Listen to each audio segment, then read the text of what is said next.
Hello students, welcome to Panchajanya IAS. ನಾನು ನವೀನ್ ಕುಮಾರ್. ಇವತ್ತಿನ the Hindu ಪತ್ರಿಕೆಯ ವಿಶ್ಲೇಷಣೆಗೆ ನಿಮ್ಗೆಲ್ಲರಿಗೂ ಸ್ವಾಗತ.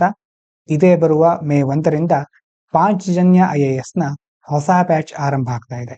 ನೀವು ಈಗಾಗಲೇ ಕಾಂಟ್ಯಾಕ್ಟ್ ಅನ್ನು ಮಾಡಿದ್ರೆ ಸ್ವಲ್ಪ ಸಮಯ ಬೇಕಾಗಬಹುದು, ಯಾಕಂತಂದ್ರೆ ಹಲವಾರು ಕರೆಗಳು ಬರ್ತಾ ಇವೆ. ಹಾಗಾಗಿ ಒಂದೊಂದಾಗಿ ನಮಗೆ ಎಲ್ಲವನ್ನ ಪಿಕ್ ಮಾಡ್ಲಿಕ್ಕೆ ಸ್ವಲ್ಪ ಸಮಯ ಬೇಕಾಗ್ತಾ ಇದೆ. ಹಾಗಾಗಿ ವಾಟ್ಸಪ್ ಮೆಸೇಜ್ ಮಾಡಿ. ವಾಟ್ಸಪ್ ಮೆಸೇಜಿಗೆ ನಾವು ಆದಷ್ಟು ಬೇಗ ರಿಪ್ಲೈನ ಕೊಡ್ತೀವಿ. ಬೇಕಾಗಿರುವಂತಹ ಡೀಟೇಲ್ಸ್ ನ ಪಡ್ಕೋಬಹುದು. ಆನ್ಲೈನ್ ಹಾಗೂ ಆಫ್ಲೈನ್ ಎರಡರಲ್ಲೂ ತರಗತಿಗಳು ಪ್ರಾರಂಭ ಆಗ್ತಾ ಇದೆ. ಕನ್ನಡ ಹಾಗೂ ಇಂಗ್ಲಿಷ್ ಎರಡೂ ಭಾಷೆಗಳಲ್ಲಿ ಇರುತ್ತೆ ಕೋಚಿಂಗ್. ಹಾಗಾಗಿ ಸ್ಕ್ರೀನ್ ನಲ್ಲಿ ಕಾಣಿಸ್ತಾ ಇರುವಂತಹ ನಂಬರ್ ಅನ್ನ ಅಥವಾ ಡಿಸ್ಕ್ರಿಪ್ಷನ್ ಅಲ್ಲಿ ಕೊಟ್ಟಿರುವ ನಂಬರ್ ಅನ್ನ ಕಾಂಟ್ಯಾಕ್ಟ್ ಮಾಡಿ ಹೆಚ್ಚಿನ ಮಾಹಿತಿಯನ್ನು ಪಡ್ಕೊಳ್ಳಿ. ಇವತ್ತಿನ ಮುಖ್ಯ ವಿಚಾರ ಮೊದಲನೇದು, misuse of Waqf law led to amendments, centre informs Supreme Court. Waqf law ಬಗ್ಗೆ ಪ್ರತಿದಿನ ಕೆಲವೊಂದು ವಿಷಯಗಳನ್ನು ನೋಡ್ತಾ ಇದ್ದೀವಿ. ಇವ್ರೇನ್ ಹೇಳ್ತಾ ಇದ್ದಾರೆ ಅಂತಂದ್ರೆ, big increase in Waqf lands after the 2013 amendment. Waqf properties, Muslim religious properties grew by 116%. ಅಂತಂದ್ರೆ 2013ರಲ್ಲಿ ಒಂಥರ ತಿದ್ದುಪಡಿ ಮಾಡಿದ್ರು. ಅದಾದ ನಂತರ ವಕ್ಫ್ ಆಸ್ತಿಗಳ ಪ್ರಮಾಣ ಸುಮಾರು 116% ಅಷ್ಟು ಬೆಳೆದಿವೆ. ಅಷ್ಟು ದೊಡ್ಡ ಮಟ್ಟದಲ್ಲಿ ಏರಿಕೆ ಆಗಿದೆ. Adding over 20 lakh acres in just 11 years. ಸುಮಾರು 11 ವರ್ಷಗಳಲ್ಲಿ 20 ಲಕ್ಷ ಎಕರೆಗಿಂತ ಹೆಚ್ಚು ಒಂದು ಭೂಮಿ ಇದಕ್ಕೆ ಸೇರ್ಪಡೆಯಾಗಿದೆ ವಕ್ಫ್ ಪ್ರಾಪರ್ಟಿಗೆ. Rise bigger than even during the Mughal era. ಮುಘಲರ ಕಾಲದಲ್ಲಿ ಇರ್ತಕ್ಕಂಥ ಪ್ರಮಾಣಕ್ಕಿಂತಲೂ ಇದು ಜಾಸ್ತಿ ಆಗ್ಬಿಟ್ಟಿದೆ. ಏನಾಗಿದೆ ಇನ್ನೊಂದು ಅಂಶ ಅಂತಂದ್ರೆ, ಮಿಸ್ಯೂಸ್ ಆಫ್ ದಿ ಲಾ. ಇದು ಸೆಂಟರ್ ಅಂತಂದ್ರೆ ಕೇಂದ್ರ ಸರ್ಕಾರ ಈ ಅಂಶಗಳನ್ನ ಸುಪ್ರೀಂ ಕೋರ್ಟ್ ನ ಮುಂದೆ ಇಡ್ತಾ ಇದೆ. ಎರಡನೇ ಅಂಶ ಅದು ಇಡ್ತಾ ಇರೋದೇನಂತಂದ್ರೆ, the union government told the Supreme Court that there was rampant misuse of Waqf law. ಈ ವಕ್ಫ್ ಲಾಗಳನ್ನ, ವಕ್ಫ್ ಕಾನೂನುಗಳನ್ನ ವ್ಯಾಪಕವಾಗಿ ದುರುಪಯೋಗ ಪಡಿಸ್ಕೊಳ್ತಾ ಇದ್ದಾರೆ. Leading to encroachments. ಎನ್ಕ್ರೋಚ್ಮೆಂಟ್ ಅಂದ್ರೆ ಅತಿಕ್ರಮಿಸೋದು. ಇಲ್ಲಿಗಲ್ ಆಕ್ಯುಪೇಷನ್ ಅಂತಂದ್ರೆ ಅದನ್ನ ದುರುಪಯೋಗ ಪಡಿಸ್ಕೊಳ್ಳಿಕ್ಕೆ ಅಕ್ರಮವಾಗಿ ಆಕ್ರಮಣ ಮಾಡ್ಕೊಳ್ಳೋದು. ಪ್ರೈವೇಟ್ ಅಂಡ್ ಗವರ್ಮೆಂಟ್ ಲ್ಯಾಂಡ್ಸ್ ಅಂತಂದ್ರೆ ಖಾಸಗಿ ಮತ್ತು ಸರ್ಕಾರಿ ಭೂಮಿಗಳನ್ನ ವಕ್ಫ್ ಪ್ರಾಪರ್ಟಿ ಅಂತ ಇಲ್ಲಿಗಲ್ ಆಗಿ ಅವರು ಆಕ್ರಮಿಸ್ಕೊಂಡು ಬಿಟ್ಟಿದ್ದಾರೆ. And this misuse is why the law is now being challenge. ಹಾಗಾಗಿ ಈ ಒಂದು ಮಿಸ್ಯೂಸ್ ಮಾಡ್ಕೊಂಡಿರೋದ್ರಿಂದಾಗಿ ಅವರು ಮತ್ತೆ ಈಗ ಈ ಕಾನೂನನ್ನ ಪ್ರಶ್ನಿಸ್ತಾ ಇದ್ದಾರೆ ಅಂತ ಕೇಂದ್ರ ಸರ್ಕಾರ ಸುಪ್ರೀಂ ಕೋರ್ಟಿಗೆ ಹೇಳಿದೆ. ಇದಾದ ನಂತರ ಎರಡನೆಯ ಸುದ್ದಿ, farmer ISRO chairman Kasturi Rangan dies ಎಟ್ 84. ಮೊದಲು ಇಸ್ರೋದ ಚೇರ್ಮನ್ ಆಗಿದ್ದಂತಹ ಕಸ್ತೂರಿ ರಂಗನ್ ಅವರು ನಿನ್ನೆ ಫ್ರೈಡೆ ತಮ್ಮ 84ನೇ ವಯಸ್ಸಿನಲ್ಲಿ ನಿಧನರಾಗಿದ್ದಾರೆ. ಇವರ ಬಗ್ಗೆ ಇನ್ನೊಂದು ಆರ್ಟಿಕಲ್ ಇದೆ, ಆಮೇಲೆ ಅದನ್ನ ನೋಡೋಣ. ಇನ್ನು tension grips LOC amid crack down on militants. ಏನಾಗಿದೆ ಅಂತಂದ್ರೆ, LOC line of control, Bharat Pakistan ಗಡಿ ಭಾಗದಲ್ಲಿ there was small arms firing at the line of control in Kashmir, but the Indian army quickly responded. No injuries were reported. ಕಾಶ್ಮೀರದ ನಿಯಂತ್ರಣ ರೇಖೆಯಲ್ಲಿ ಸಣ್ಣ ಮಟ್ಟದ ಶಸ್ತ್ರಾಸ್ತ್ರಗಳ ಗುಂಡಿನ ದಾಳಿ ನಡೆದಿದೆ. ಭಾರತ ಸೇನೆ ಅದಕ್ಕೆ ತ್ವರಿತವಾಗಿ ಪ್ರತಿಕ್ರಿಯೆ ನೀಡಿದೆ. ಹಾಗಾಗಿ ಯಾವುದೇ ಗಾಯಗಳು ಇನ್ನೂ ತನಕ ವರದಿಯಾಗಿಲ್ಲ. Army action in Kashmir. Security forces demolished the houses of 2 suspects linked to Pahalgam attack. ಈ ಪಹಲ್ಗಾಮ್ ಅಟ್ಯಾಕ್ ನ ಬಗ್ಗೆ ಕೆಲವು ದಿನಗಳ ಹಿಂದೆ ನೋಡಿದ್ದೀವಿ. ಹಾಗಾಗಿ ಆ ದಾಳಿಗೆ ಸಂಬಂಧಿಸಿದ 2 ಶಂಕಿತರ ಮನೆಗಳ ಮೇಲೆ ಭದ್ರತಾ ಪಡೆ ಅಟ್ಯಾಕ್ ಮಾಡಿದೆ. ಆ ಮನೆಗಳನ್ನ ಸಂಪೂರ್ಣವಾಗಿ ಧ್ವಂಸ ಮಾಡಿದೆ. And continued operations against militants. ಅದೇ ರೀತಿ ಬೇರೆ ಬೇರೆ ಉಗ್ರಗಾಮಿಗಳ ವಿರುದ್ಧ ಕಾರ್ಯಾಚರಣೆಯನ್ನು ಮುಂದುವರಿಸ್ತಾ ಇದ್ದಾರೆ. While the army chief visited Srinagar to review the situation. ಅದೇ ರೀತಿ ಸೇನಾ ಮುಖ್ಯಸ್ಥರು ಪರಿಸ್ಥಿತಿ ಹೇಗಿದೆ ಅಂತ ಪರಿಶೀಲಿಸಲಿಕ್ಕೆ ಶ್ರೀನಗರಕ್ಕೆ ಭೇಟಿಯನ್ನ ನೀಡಿದ್ದಾರೆ. ಇದಾದ ನಂತರ ಮುಂದೆ 2 ಚಿಕ್ಕ ಎಡಿಟೋರಿಯಲ್ ಇರುತ್ತೆ. ಮೊದಲನೇದು ಗ್ಯಾದರಿಂಗ್ ಸ್ಟಾರ್ಮ್. ಇದು ಸಹ ಸೇನಾ ಕಾರ್ಯಾಚರಣೆ ಬಗ್ಗೆ, ಪಾಕಿಸ್ತಾನ ಹಾಗೂ ಭಾರತದ ನಡುವೆ ಆಗ್ತಾ ಇರತಕ್ಕಂತ ಬೆಳವಣಿಗೆಗಳ ಬಗ್ಗೆ ಹೇಳ್ತಾ ಇದೆ. ಇನ್ನೊಂದು ಕ್ಯಾರೆಟ್ ಅಂಡ್ ಸ್ಟಿಕ್. ಇದನ್ನ ನೋಡ್ಬಿಡೋಣ 2 ಆರ್ಟಿಕಲ್ ಅನ್ನ. ಮೊದಲನೇದು, India's strong actions after the Pahalgam terror attack. India cancelled visa for Pakistanis. Pahalgam ಭಯೋತ್ಪಾದಕ ದಾಳಿಯ ನಂತರ ಭಾರತ ಪಾಕಿಸ್ತಾನಿಗಳಿಗೆ ವೀಸಾಗಳನ್ನ ರದ್ದುಗೊಳಿಸಿಬಿಟ್ಟಿದೆ. Closed the Attari border post. ಈ ಕಡೆ ಅಟಾರಿ ಬಾರ್ಡರ್, ಆ ಗಡಿ ಭಾಗದಲ್ಲಿ ಪೋಸ್ಟ್ ಅನ್ನು ಮುಚ್ಚಿಬಿಟ್ಟಿದೆ. And stopped meetings under the Indus water treaty. Sindhu ನದಿ ಒಪ್ಪಂದಕ್ಕೆ ಸಂಬಂಧಪಟ್ಟ ಹಾಗೆ ಆಗ್ತಾ ಇರ್ತಕ್ಕಂಥ ಎಲ್ಲ ಸಭೆಗಳನ್ನು ರದ್ದುಗೊಳಿಸಿಬಿಟ್ಟಿದ್ದಾರೆ. To pressure Pakistan act against terrorist. ಇದೆಲ್ಲ ಮಾಡಿದ್ ಯಾಕೆ ಅಂತಂದ್ರೆ ಪಾಕಿಸ್ತಾನಕ್ಕೆ ಸ್ವಲ್ಪ ಒತ್ತಡವನ್ನ ನೀಡಿ ಅದು ಅಲ್ಲಿರುವ ಉಗ್ರಗಾಮಿಗಳ ವಿರುದ್ಧ ಕೆಲವು ಕ್ರಮಗಳನ್ನು ಕೈಗೊಳ್ಳಬೇಕು ಅಂತ. ಇದಕ್ಕೆ ಪಾಕಿಸ್ತಾನ ಏನ್ ಮಾಡ್ತಾ ಇದೆ ಹಾಗಾದ್ರೆ? Pakistan's response: instead of acting against terror groups like Lashkar e Taiba, Pakistan only copied India's action. ಅಲ್ಲಿ ಉಗ್ರಗಾಮಿಗಳ ವಿರುದ್ಧ, ಭಯೋತ್ಪಾದಕರ ವಿರುದ್ಧ ಕ್ರಮ ಕೈಗೊಳ್ಳೋ ಬದಲು ನಾವೇನ ಮಾಡಿದೀವೋ ಅದನ್ನೇ ಪಾಕಿಸ್ತಾನ ಸಹ ಕಾಪಿ ಮಾಡಿದೆ. Cancelling visas and shutting down the trade. ಒಂದ್ ಕಡೆ ಭಾರತ ಹೇಗೆ ವೀಸಾವನ್ನು ಕ್ಯಾನ್ಸಲ್ ಮಾಡಿತ್ತೋ ಅದು ಅದೇ ರೀತಿ ಪಾಕಿಸ್ತಾನ ಸಹ ಅದೇ ರೀತಿ ಭಾರತೀಯರು ಕೆಲವೊಬ್ರು ಅಲ್ಲಿದ್ರಲ್ವಾ ಅವರ ವಿರುದ್ಧ ಅಥವಾ ಭಾರತೀಯರಿಗೆ ಅಲ್ಲಿನ ವೀಸಾವನ್ನ ರದ್ದು ಮಾಡಿದೆ. ಅದೇ ರೀತಿ ಶಟ್ಟಿಂಗ್ ಡೌನ್ ಟ್ರೇಡ್, ವಾಣಿಜ್ಯವನ್ನ ನಿಲ್ಲಿಸ್ಬಿಟ್ಟಿದೆ. ನಾವು ಇದನ್ನ ಮೊದಲೇ ಮಾಡಿದ್ವಿ, ಈಗ ಅವರು ಸಹ ಅದನ್ನೇ ಮಾಡ್ತಾ ಇದ್ದಾರೆ ವಿತೌಟ್ ಅಡ್ರೆಸ್ಸಿಂಗ್ ಇಂಡಿಯಾಸ್ ಕನ್ಸರ್ನ್ಸ್. ಹಾಗಾಗಿ ಭಾರತ ಹೇಳಿದ್ದು ಭಯೋತ್ಪಾದಕರ ವಿರುದ್ಧ ಕ್ರಮ ಕೈಗೊಳ್ಳಿ ಅಂತ, ಅದನ್ನ ಪಾಕಿಸ್ತಾನ ಮಾಡ್ತಾ ಇಲ್ಲ. ರಿಸ್ಕ್ ಆಫ್ ಬಿಗ್ಗರ್ ಕಾನ್ಫ್ಲಿಕ್ಟ್: ದೊಡ್ಡ ಮಟ್ಟದಲ್ಲಿ ಸಂಘರ್ಷ ಆಗುವ ಅಪಾಯವೂ ಸಹ ಇದೆ. Tensions are rising fast and both sides are preparing for possible military action. Tension ಜಾಸ್ತಿ ಆಗ್ತಾ ಇದೆ, ಉದ್ವಿಗ್ನತೆ ಜಾಸ್ತಿ ಆಗ್ತಾ ಇದೆ. ಎರಡೂ ಕಡೆಯ ಸೇನೆ ಯಾವ್ದಾದ್ರು ಒಂದು ಯುದ್ಧ ಅಥವಾ ಮಿಲಿಟರಿ ಆಕ್ಷನ್ ಆಗಬಹುದು ಅಂತ ಅದಕ್ಕೆ ತಯಾರಾಗ್ತಾ ಇದ್ದಾರೆ. India is also getting global support and keeping the Jammu and Kashmir government informed. ಇದೇ ಸಂದರ್ಭದಲ್ಲಿ ಭಾರತಕ್ಕೆ ಹಲವಾರು ಜಾಗತಿಕ ನಾಯಕರು ಬೆಂಬಲವನ್ನು ಕೊಟ್ಟಿದ್ದಾರೆ. ಅದೇ ರೀತಿ ಭಾರತ ಸರ್ಕಾರ ಜಮ್ಮು ಕಾಶ್ಮೀರ ಸರ್ಕಾರಕ್ಕೆ ಮಾಹಿತಿ ನೀಡ್ತಾ ಇದೆ. ಹಾಗಾಗಿ ಮುಂದೆ ಯಾವ ಒಂದು ಹಂತಕ್ಕೆ ಇದು ತಲುಪಬಹುದು ಅಂತ ಕಾದು ನೋಡ್ಬೇಕಿದೆ. ಇದಾದ ನಂತರ ಇರಾನ್ ಹಾಗೂ ಅಮೆರಿಕಕ್ಕೆ ಸಂಬಂಧಪಟ್ಟಂತ ವಿಷಯ, ಕ್ಯಾರೆಟ್ ಅಂಡ್ ಸ್ಟಿಕ್ ಅಂತ. ಅವರ ನಡುವೆ, US ಮತ್ತೆ ಇರಾನ್ ನಡುವೆ ನ್ಯೂಕ್ಲಿಯರ್ ಡೀಲ್ಗೆ ಸಂಬಂಧಪಟ್ಟಂತ ಒಪ್ಪಂದಗಳು ಮತ್ತೆ ಅದರ ಬಗ್ಗೆ ಮಾತುಕತೆ ಸ್ಟಾರ್ಟ್ ಆಗಿದೆ. US and Iran talking again. The US and Iran are holding rare diplomatic talks to control Iran's nuclear program. ಇರಾನಿನ ಕೆಲವು ನ್ಯೂಕ್ಲಿಯರ್ ಒಪ್ಪಂದಗಳಿಗೆ ಸಂಬಂಧಪಟ್ಟ ಹಾಗೆ ಅಂತಹ ಕಾರ್ಯಕ್ರಮಗಳನ್ನು ನಿಯಂತ್ರಿಸಲಿಕ್ಕೆ ಈಗ ಮತ್ತೆ ಮಾತುಕತೆ ಸ್ಟಾರ್ಟ್ ಆಗಿದೆ. After Donald Trump earlier cancelled the 2015 agreement that had kept Iran's nuclear activities limited. ಮೊದಲು 2015ರಲ್ಲಿ ಡೊನಾಲ್ಡ್ ಟ್ರಂಪ್ ಅವರು ಆಗ್ಲೂ ಬಂದಿದ್ರಲ್ವಾ ಅಧಿಕಾರಕ್ಕೆ, ಆಗ ಅವರು ಇರಾನ್ ಜೊತೆಗಿನ ಸಂಬಂಧವನ್ನ ಮುರ್ಕೊಂಡ್ಬಿಟ್ಟಿದ್ರು, ಕೆಲವು ಸ್ಯಾಂಕ್ಷನ್ಗಳನ್ನ ಹಾಕಿದ್ರು, ಇರಾನ್ ಯಾವುದೇ ರೀತಿ ನ್ಯೂಕ್ಲಿಯರ್ ಆಕ್ಟಿವಿಟಿಗಳನ್ನ ಮಾಡಬಾರ್ದು ಅಂತ ಹೇಳಿದ್ರು. ಅದಾದ್ಮೇಲೆ ಈಗ ಮತ್ತೆ ಮಾತುಕತೆ ನಡೀತಾ ಇದೆ. High tensions but no attack yet. ಉದ್ವಿಗ್ನತೆ ಜಾಸ್ತಿ ಆಗ್ತಾ ಇದೆ, ಆದ್ರೆ ಯಾವುದೇ ದಾಳಿ ಮಾಡಿಲ್ಲ. Although the US and Israel are showing military strength, direct attacks on Iran's nuclear sites are risky and could create major problems from regional and global security. ಈಗ US ಮತ್ತೆ ಇಸ್ರೇಲ್ ತಮ್ಮ ತಮ್ಮ ಮಿಲಿಟರಿ ಶಕ್ತಿಯನ್ನು ಪ್ರದರ್ಶಿಸ್ತಾ ಇವೆ. ನಿಧಾನವಾಗಿ ಬೇರೆ ಬೇರೆ ಹಂತದ ಮಿಲಿಟರಿ ಪವರ್ ಅನ್ನ ಅವರು ಜಗತ್ತಿಗೆ ತಿಳಿಸ್ಕೊಡ್ತಾ ಇದ್ದಾರೆ. ಮೊದಲು ಇಸ್ರೇಲ್ ಮತ್ತೆ ಗಾಜಾದ ನಡುವೆ ಸಂಘರ್ಷಗಳು ನಿಧಾನವಾಗಿ ಈಗೂ ಸಹ ಅದು ಮುಂದುವರಿತಾ ಇದೆ. ಇದೇ ಸಂದರ್ಭದಲ್ಲಿ ಇಸ್ರೇಲ್ ಹಾಗೂ US ಒಟ್ಟಾಗಿ ಸೇರಿ ಇರಾನ್ ವಿರುದ್ಧ ಕೆಲವೊಂದು ಕೈವಾಡಗಳನ್ನ ಅವರೊಳಗೆ ನಡೆಸ್ತಾ ಇದ್ದಾರೆ, ಏನ್ ಮಾಡಬೇಕು ಅಂತ.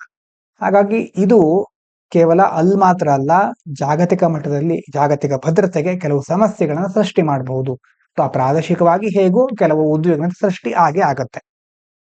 ಅದೇ ರೀತಿ ಈ ಸಂದರ್ಭದಲ್ಲಿ ಹೋಪ್ ಫಾರ್ ನ್ಯೂ ಡೀಲ್, ಒಂದೋ ಉದ್ವಿಗ್ನತೆ ಸೃಷ್ಟಿಯಾಗಬಹುದು ಅಥವಾ ಬೇರೆ ಬೇರೆ ಸಂಘರ್ಷ ಉಂಟಾಗಬಹುದು. ಅದರ ಬದಲು ಏನಾಗಬಹುದು, both sides are showing some willingness. ಈಗ US ಹಾಗೂ ಇರಾನ್ ಎರಡು ದೇಶಗಳು ಇಲ್ಲ ಚೆನ್ನಾಗಿರೋಣ, ಶಾಂತಿಯುತವಾಗಿರೋಣ ಅಂತ ಒಪ್ಕೊಂಡ್ರೆ, ಎರಡೂ ದೇಶಗಳು ಇಚ್ಛಾಶಕ್ತಿನ ಪ್ರದರ್ಶಿಸಿದ್ರೆ ಆವಾಗ ಏನಾಗುತ್ತೆ, ಆವಾಗ ಸ್ವಲ್ಪ ಈ ಒಂದು ಪ್ರಾದೇಶಿಕ ಹಾಗೂ ಜಾಗತಿಕ ಸಂಘರ್ಷ ಕಡಿಮೆ ಆಗಬಹುದು. Iran is ready to slow down its nuclear work if sanctions are removed. Iran ಏನ್ ಹೇಳ್ತಾ ಇದೆ ಅಂತಂದ್ರೆ, ಅಮೆರಿಕ ವಿಧಿಸಿದಂತಹ ಎಲ್ಲ ನಿರ್ಬಂಧಗಳನ್ನ ತೆಗೆದ್ರೆ ಇರಾನ್ ಏನ್ ಮಾಡುತ್ತೆ, ತನ್ನ ನ್ಯೂಕ್ಲಿಯರ್ ವರ್ಕ್ ಅನ್ನ, ಪರಮಾಣು ಒಪ್ಪಂದಗಳಿಗೆ ಸಂಬಂಧಪಟ್ಟ ಕಾರ್ಯಾಚರಣೆಗಳನ್ನ ನಿಲ್ಲಿಸುತ್ತೆ ಅಥವಾ ಸ್ಲೋ ಡೌನ್ ಮಾಡುತ್ತೆ. And the 2015 deal can be used as starting point to reach a peaceful solution. ಮೊದಲು ತೆಗೆದುಹಾಕಿದ್ರಲ್ವಾ 2015ರ ಒಪ್ಪಂದ, ಅದನ್ನ ಮತ್ತೆ ಪ್ರಾರಂಭಿಸುವ ಮೂಲಕ ಒಳ್ಳೆ ರೀತಿ ಇನ್ನು ಮುಂದಿನ ದಿನಗಳಲ್ಲಾದ್ರೂ ಶಾಂತಿ ಸ್ಥಾಪನೆಗೆ ಮುಂದಾಗಬೇಕು. ಅದು ಮಾಡ್ಲಿಕ್ಕೆ ಈಗ ಸಾಧ್ಯ ಇದೆ ಅಂತ ಆಪರ್ಚುನಿಟಿ ಈಗ ಬಂದಿದೆ. ಆದ್ರೆ ಎರಡು ದೇಶಗಳು ಇದನ್ನ ಹೇಗೆ ನಿರ್ವಹಿಸುತ್ತವೆ ಅನ್ನೋದ್ರ ಮೇಲೆ ಎಲ್ಲ ನಿಂತಿದೆ ಅಂತ ಇದರಲ್ಲಿ ಹೇಳ್ತಾ ಇದ್ದಾರೆ. ಇದಾದ ನಂತರ ಮುಂದಿನ ಆರ್ಟಿಕಲ್ ಎಡಿಟೋರಿಯಲ್ ಮೊದಲನೇದು, teaching children to eat well must begin in school. ನಾವೆಲ್ಲ ಆಹಾರವನ್ನು ಸೇವಿಸ್ತೇವೆ, ಸರಿಯಾದ ಪೋಷಕಾಂಶಯುಕ್ತ ಆಹಾರವನ್ನು ಸೇವಿಸುವುದನ್ನ ಚಿಕ್ಕವರಿದ್ದಾಗಿಂದಾನೆ ಕಲಿಸಬೇಕು ಅನ್ನೋದು ಇದರಲ್ಲಿ ಮುಖ್ಯವಾಗಿ ಹೇಳ್ತಾ ಇರೋದು. Nutrition education must start early. ಪೌಷ್ಟಿಕಾಂಶಕ್ಕೆ ಸಂಬಂಧಿಸಿದ ಶಿಕ್ಷಣವನ್ನ ಆದಷ್ಟು ಬೇಗ ನೀಡಬೇಕು. Teaching children how to eat well should begin from preschool and continue through school, not just focus on early childhood.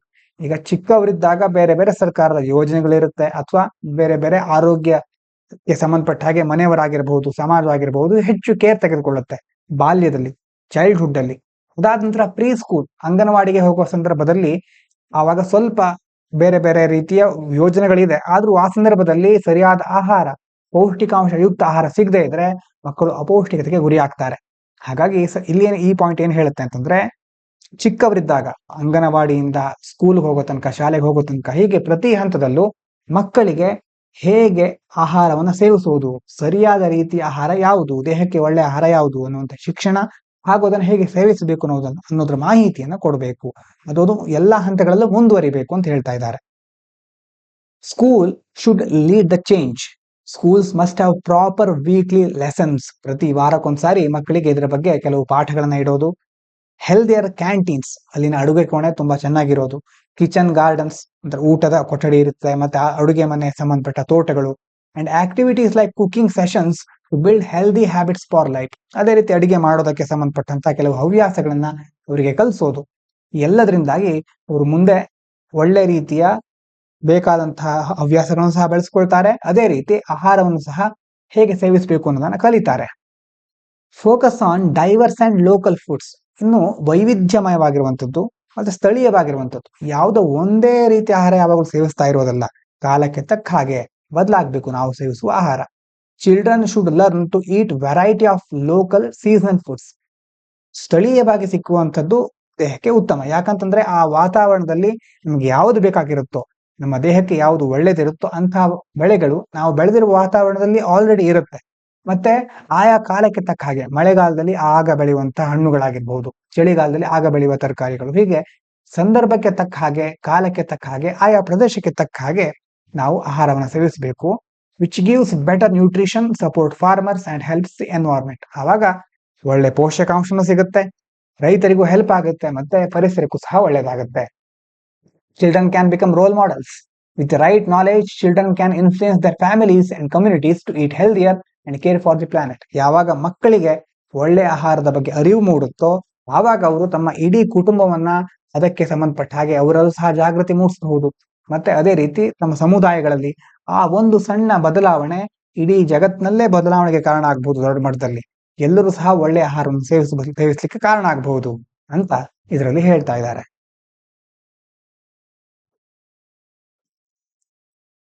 ಇದಾದ ನಂತರ ಮುಂದೆ a chance for India's creative ecosystem to make waves. India's creativity is growing globally. ನಮ್ಮ ದೇಶದಲ್ಲಿ ಸೃಜನಶೀಲತೆ ಈಗ ಜಾಸ್ತಿ ಆಗ್ತಾ ಇದೆ. ಅಂತಂದ್ರೆ ಈಗ ನೀವು ಕಂಟೆಂಟ್ ಕ್ರಿಯೇಟರ್ಸ್ ಗಳೆಲ್ಲ ನೋಡ್ತಾ ಇದ್ದೀರಿ, ಅದು ಸಹ ಕ್ರಿಯೇಟಿವಿಟಿನೇ ಅಲ್ವಾ. ಅಂತಂದ್ರೆ ಇನ್ಸ್ಟಾಗ್ರಾಮ್ ಅಲ್ಲಿ ಆಗಿರ್ಬಹುದು, ಫೇಸ್ಬುಕ್ ಆಗಿರ್ಬಹುದು, ಯೂಟ್ಯೂಬ್, ಎಲ್ಲಾ ಕಡೆ ಕ್ರಿಯೇಟರ್ಗಳು ಜಾಸ್ತಿ ಆಗ್ತಾ ಇದ್ದಾರೆ. ಹೀಗಾಗಿ ಸೃಜನಶೀಲತೆಗೆ ಈಗ ಜಾಸ್ತಿ ಅವಕಾಶಗಳಿದೆ.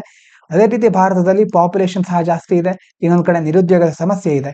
ಈ ಸಮಯವನ್ನ ಉದ್ಯೋಗಕ್ಕಾಗಿ ಸಹ ಉಪಯೋಗಿಸ್ಕೊಳ್ಬಹುದು, ಅಥವಾ ತಮ್ಮ ಇತರ ಹಾಬಿಯಾಗಿ, ಹವ್ಯಾಸಗಳಾಗಿ ಸಹ ಉಪಯೋಗಿಸ್ಕೊಳ್ಬಹುದು. ಹಾಗಾಗಿ ಈ ಸಂದರ್ಭವನ್ನು ಹಲವಾರು ಜನರು ಒಳ್ಳೆ ರೀತಿ ಉಪಯೋಗಿಸ್ಕೊಳ್ತಾ ಇದ್ದಾರೆ. ಹಾಗಾಗಿ ಸೃಜನಶೀಲತೆ ಬೆಳೀತಾ ಇದೆ. With its young creators and technology, India is becoming big name in films, music, gaming and art across the world. ಹಾಗಾಗಿ ಚಲನಚಿತ್ರ, ಸಂಗೀತ, ಗೇಮಿಂಗ್, ಕಲೆ, ಹೀಗೆ ಬೇರೆ ಬೇರೆ ಪ್ಲಾಟ್ಫಾರ್ಮ್ಗಳಲ್ಲಿ, ಬೇರೆ ಬೇರೆ ವೇದಿಕೆಗಳಲ್ಲಿ ಭಾರತ ಹೆಸರು ಮಾಡ್ತಾ ಇದೆ. Waves 2025 will support startups. Waves ಅನ್ನುವಂತ ಪ್ರೋಗ್ರಾಮ್ ಆಗಿತ್ತು, ನಾವು ಹೆಚ್ಚಾಗಿ ಜನವರಿ ಅಥವಾ ಡಿಸೆಂಬರ್ ನಲ್ಲಿ ನೋಡಿದ್ವಿ ಅನ್ಸುತ್ತೆ. The Indian government is launching waves. ಆ ಒಂದು ವೇವ್ ಪ್ರೋಗ್ರಾಮ್ ಅನ್ನ ಸ್ಟಾರ್ಟ್ಅಪ್ ಗಳಿಗೋಸ್ಕರ ಸರ್ಕಾರ ಈಗ ಅದನ್ನ ಜಾರಿಗೊಳಿಸ್ತಾ ಇದೆ. Program to help young creators with funding, mentorship and global opportunities in areas like animation, AI and gaming. ಯಾಕೋಸ್ಕರ ಇರೋದು ಈ ಒಂದು ವೇವ್ಸ್ ಪ್ರೋಗ್ರಾಮ್ ಅಂತಂದ್ರೆ, ಈಗ ಹೊಸ ಜನರಿಗೆ ಸೃಜನಶೀಲ ವಲಯದಲ್ಲಿ ಹೆಸರು ಮಾಡ್ತಾ ಇರ್ಲಿಕ್ಕೆ ಇಷ್ಟಪಡೋರಿಗೆ ಅಥವಾ ಯುವಕರಿಗೆ ಅನಿಮೇಷನ್, AI, ಆರ್ಟಿಫಿಷಿಯಲ್ ಇಂಟೆಲಿಜೆನ್ಸ್ ಮತ್ತೆ ಗೇಮಿಂಗ್ ಮುಂತಾದ ಕ್ಷೇತ್ರಗಳಲ್ಲಿ ಸರ್ಕಾರ ಹಣಕಾಸಿನ ಸಹಾಯ ಮಾಡುತ್ತೆ, ಮಾರ್ಗದರ್ಶನ ಕೊಡುತ್ತೆ, ಮತ್ತೆ ಜಾಗತಿಕ ಮಟ್ಟದಲ್ಲಿ, ಗ್ಲೋಬಲ್ ಲೆವೆಲ್ ಅಲ್ಲಿ ಅವಕಾಶಗಳನ್ನು ಪಡೆಯಲಿಕ್ಕೆ ಸಹಾಯ ಮಾಡುತ್ತೆ. Focus on innovation and story telling. Innovation ಅಂತಂದ್ರೆ ನಾವೀನ್ಯತೆ, ಸ್ಟೋರಿ ಟೆಲ್ಲಿಂಗ್ ಅಂತಂದ್ರೆ ಸಾರಿ ಅಂತಂದ್ರೆ ಯಾವುದನ್ನೇ ಆದ್ರೂ ಮನ ಮುಟ್ಟುವ ರೀತಿಯಲ್ಲಿ ವಿವರಿಸೋದು, ಕಥೆಯ ಮೂಲಕ ಆಗಿರಬಹುದು, ಅದನ್ನ ಜನರಿಗೆ ತಿಳಿಸೋದ್ರಿಂದ ಅದರ ಬಗ್ಗೆ ಹೆಚ್ಚು ಜನರು ತಿಳ್ಕೊಳ್ತಾರೆ, ಆ ಒಂದು ಪ್ರಾಡಕ್ಟ್ ಹೆಚ್ಚು ಖರೀದಿ ಮಾಡ್ತಾರೆ.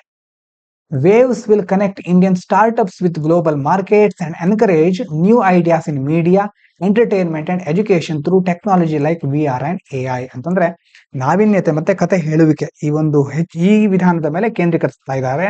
ಅದರಿಂದಾಗಿ ನಮ್ಮ ಭಾರತೀಯ ಸ್ಟಾರ್ಟ್ಅಪ್ ಗಳನ್ನ ಆವಾಗ ಜಗತ್ತಿನ ಜೊತೆ ಸಂಪರ್ಕಿಸಬಹುದು.